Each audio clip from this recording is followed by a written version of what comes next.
What's up everyone? Welcome back to go-kart build video number 12, and this video is mainly just going to be a little bit of an update video to catch you guys up on what's been going on with the go-kart. There's quite a few exciting things that have been going on in terms of fabrication and also just kind of, other things with the build in general. Now, recently I haven't had much time to do any sort of progress and get fabrication done because finals are next week and things are ramping up. Things are getting crazy. I had one test this past Wednesday, and I have 3 tests next week. Now, you all remember Will? He's over there.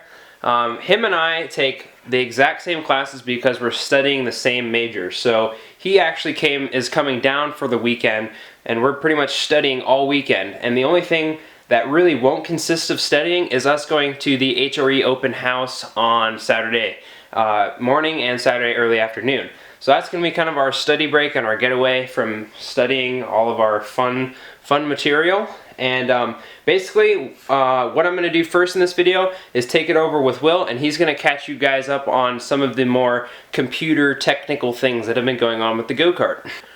Just a quick little side note before I bring it on over to Will. I apologize if the video is a little shaky. I'm doing this handheld because I don't have a lot of space in the garage right now because my car is also parked in the garage. So just wanted to let you all know. Alright everyone, so y'all remember Will from past videos, and he is holding something that is pretty cool. We just finished this week, and he's going to go ahead and tell you guys all about it. So recently we just completed, this is actually the second print of the chassis we developed for the go-kart. This print was made available to us by my Accessibility to 3D Printing lab at our school, UC Irvine, the Rapid Tech Lab. I am part of the Team Orange County Solar Decathlon team, and I am the group leader of the 3D Printing and Materials Science team on that project. So I have access to the printers, our newest Dremel printer, which we were able to print this lovely model on PLA plastic. This model is actually precisely the same model we've been developing in CAD software over the weeks and months we've been building this go-kart. This is a full to scale solid model of it.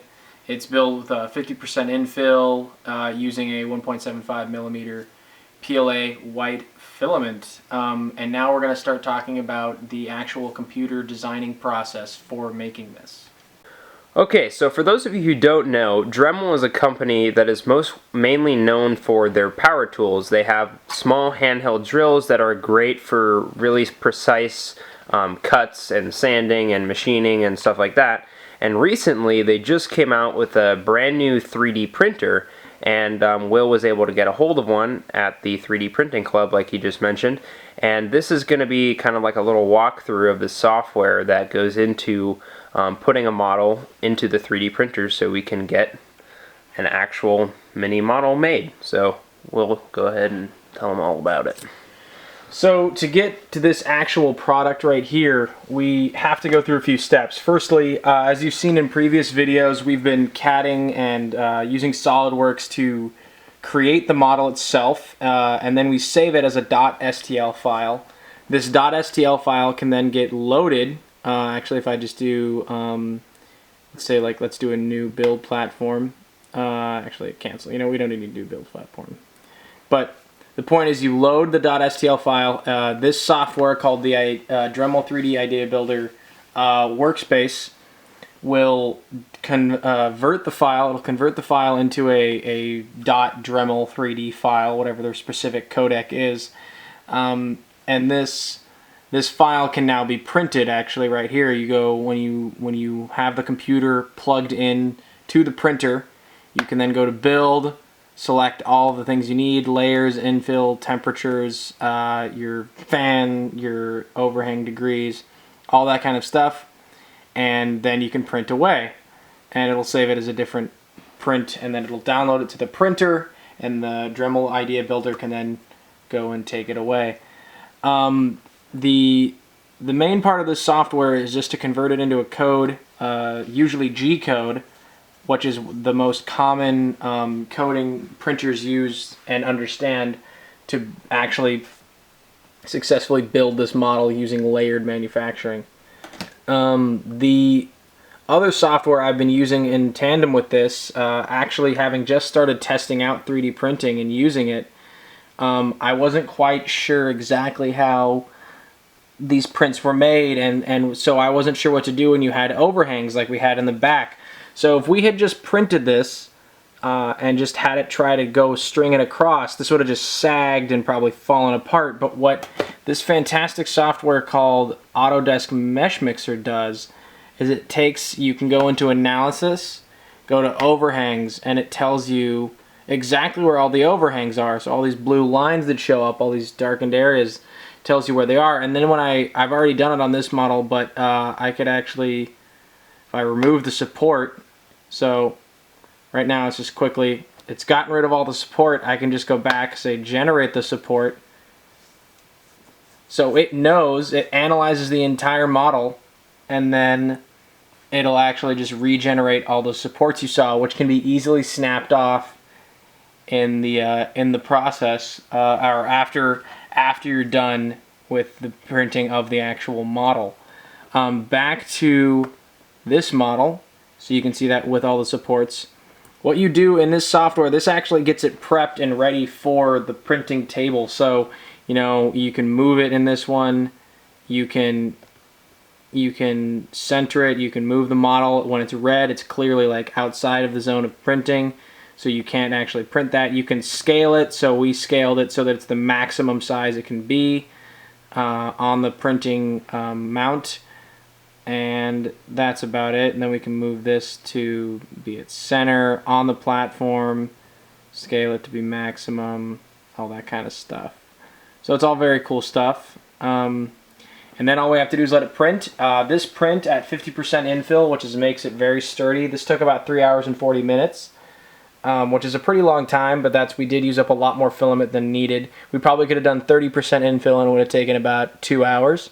Most prints take about 2 hours. This is a pretty large print to do one solid piece at a time. Andrew and I are actually pretty happy. We have 2 of these successfully done now. Some of the bars actually were able to stay hollow, although part of the smoothing process that Mesh Mixer does is it took all of these hard edges and all these when we originally tried printing it, there's actually we weren't successful because the walls, these are all hollow tubing on the actual model, and that when it gets scaled down, those walls become, you know, paper thin, you know, only a few microns thin, and so these walls are impossible to print. So what Mesh Mixer does is it actually smooths it out and makes it a thickness that it knows the printer can actually handle, as the smallest, the thinnest it could ever actually be is about 3 millimeters for structural. So it was a good process, it was a long learning process, but we got it done. We got 2 of them printed last week, and we're continuing on. Cool, cool. Okay, so that was a pretty cool little overview of what went on behind making that 3D model and making it come to life. I just thought it was really cool that it went from being code on a computer to something that is a physical object that is tangible in real life. And if any of you have access to a 3D printer or know of anyone that has access to a 3D printer, I highly recommend taking advantage of that resource, because 3D printing is really a technology that has taken off recently, and it's going to take off even more in the future, and it will be a very useful tool if you know how to use it. So enough of that about the 3D printing. I'm going to go ahead and take you guys on over to the go-kart and talk about all of the updates there. So the C55 really needs a wash. I haven't washed it in a while, but I really haven't had time. HRE open house is on Saturday, and really wish I could have washed it, but whatever. Okay, on to the go-kart. So as you guys can see, I have it propped up on 2 boxes here, and one's from the miter saw and one's from the welder. And these 2 boxes have actually been pretty good little stands to have the frame propped up on as I'm working on it. In the future, I think I'm going to buy like 4 cheap jack stands from Harbor Freight to kind of just prop the frame up. Since it's not really that heavy, I'm not too worried about them failing. So the first thing I'm going to catch you guys up on is just a little bit about the frame. And I think what I was left off with in video 11 is that I had just finished this rear cage, and I just finished tack welding that all together. And that is still all tack welded. I really haven't touched that since the last video. And so that's one of the next things I need to do in terms of fabrication and welding. And one of the big things I did off camera is finish up the suspension arms. So in the last video I cut the front suspension arms down and made them smaller. And what I did off camera was I did all the finishing welds. So I just welded all the way across on both sides. And then I went ahead and took the grinder, ground all the welds down, and then took the grinder wheel off and put a wire brush on, and kind of just gave the metal a little bit of a brushed look, because that's kind of what I'm going for in the end. So I kind of want to see what it looked like. So I have all 4 suspension arms done, so I'm pretty happy to get those done. And then what I have to do next is also do all the finishing welds on all these suspension tabs. And then once I do that, I can mount the suspension arms back on, and then I'm going to go ahead and mount the shocks to the frame and also to the suspension arms. So once I do that, I'll be one step closer to having a rolling chassis.